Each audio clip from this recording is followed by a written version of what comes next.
Corona ভাইরাসের প্রকোপ হয়তো একদিন চলেও যাবে।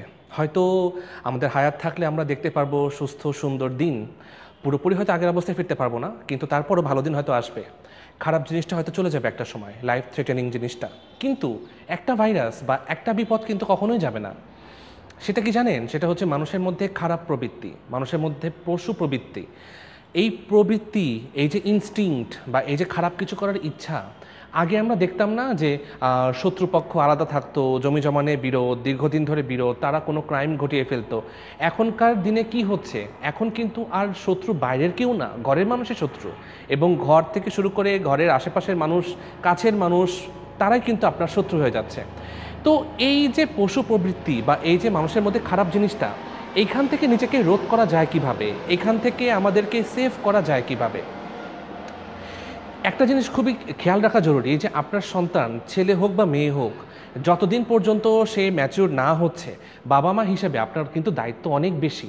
আমরা প্রায় দেখতে পাই কি যে আমি কাহিনীগুলো একটু অবজার্ভ করি, এই যে খুব খারাপ লাগে যখন কোনো চাইল্ড রেপ ভিকটিম হয় বা যখন সে এরকম মার্ডার হয়। এই নিউজগুলো পড়তে তো খুবই কষ্ট লাগে, মানে বুক ছিঁড়ে যায় পড়তে গেলে। কিন্তু তারপরও এখান থেকে লেসন নেওয়ার চেষ্টা করি যে কোথায় স্কোপ আছে আমাদের সাবধান হওয়ার। যেমন প্রায় দেখতে পাই যে কিছু কী বলবো, মানে এগুলো আসলে কোনো বলার কথা না, তারপরও যে খেলতে যাচ্ছে, পাশের ফ্ল্যাটে গেল, ছাদে গেল আরেকজনের সাথে।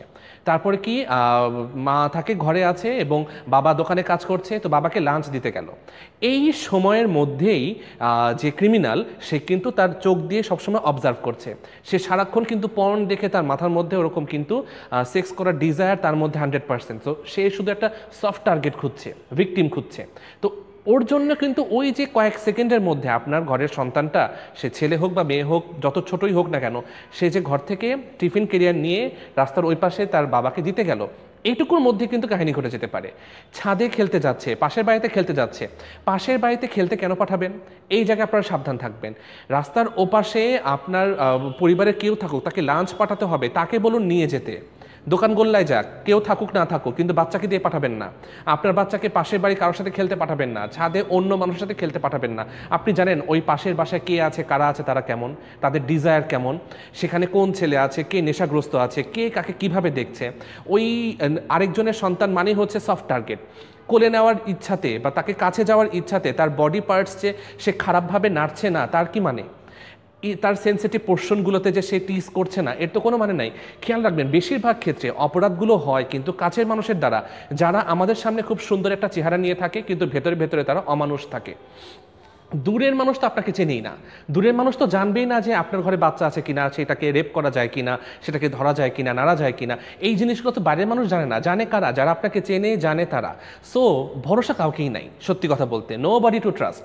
কাউকেই ট্রাস্ট করবেন না, কাউকেই ভরসা নাই। নিজের সাথে থাকবেন, প্যারেন্টস যখন হয়েছেন নিজে বাচ্চার সাথে থাকবেন, যেখানে যাচ্ছে সেখানে নিয়ে যাবেন, সাথে থাকবেন, সাথে নিয়ে আসবেন।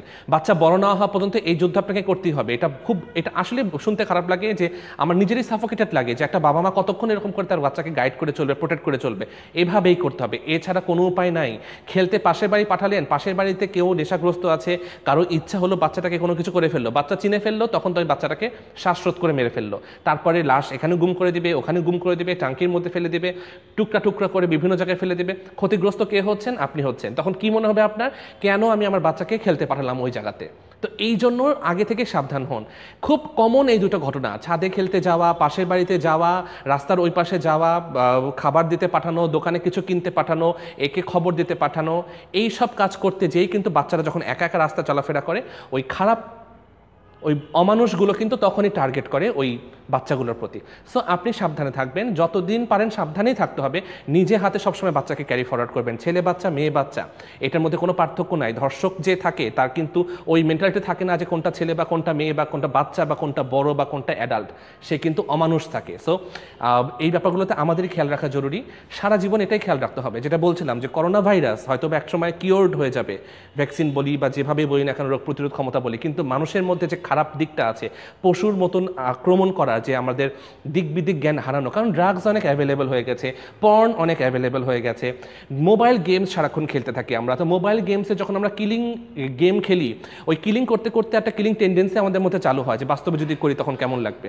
বাইরে যত কিলিং হয় উন্নত দেশগুলোতে, যেখানে আমরা চলে যেতে চাই খুব আরাম করে, যে বাইরে গেলে শান্তি, এখানে বাংলাদেশের মতন কোনো অপরাধ ঘটবে না, এখানে খুব আরামে থাকবো, ওই সব দেশে যখন এই ধরনের মারাত্মক অপরাধগুলো হয়, অ্যানালিসিস করলে দেখা যায় যে গেম খেলতে খেলতে তাদের মধ্যে ইচ্ছা জাগছিল যে বাস্তবিক এরকম করলে কেমন লাগে। অপরাধ কোনোদিনও থামাতে পারবে না মানুষজন, যদি না ঘর থেকে মানুষজন ঠিক থাকে। বাচ্চা কি করতেছে, কোথায় যাচ্ছে, সন্তান কি করতেছে, এগুলোর প্রতি খেয়াল রাখতে হবে। আর নো বডি টু ট্রাস্ট, বাবা মা ছাড়া কাউকেই ট্রাস্ট করার কিছু নাই। নিজের সন্তান, তার সেফটি আপনার কাছে, ভরসা আপনার কাছে, কাউকেই না। ছেলে মেয়েকে কোথাও খেলতে পাঠাবেন না। আর আরেকটা জিনিস, শো অফ করবেন না। নিজের ভালো মন্দ, নিজের কোনো ক্রেডিট বা নিজের কোনো অ্যাসেট, এগুলো কখনো শো অফ করবেন না। আপনার এই জিনিসগুলো দেখেও কিন্তু আরেকজনের লোভ জাগে, ভেতরে ভেতরে লোভ জাগে, এবং সে চেষ্টা করে কিভাবে আপনাকে ঘায়েল করে ওই জিনিসগুলো সে নিচে নিয়ে আসবে। মানুষ খুব খারাপ, এবং এই মানুষগুলো আপনার আপন মানুষই, আপনার আশেপাশেই থাকে, আপনার কাছেই থাকে। উপরে উপরে খুব ভালো চেহারা দেখাবে, ভেতরে ভেতরে প্ল্যান করবে কখন আপনাকে খুন করবে, কখন আপনাকে গুম করবে, করে আপনার অ্যাসেট তারা নেবে।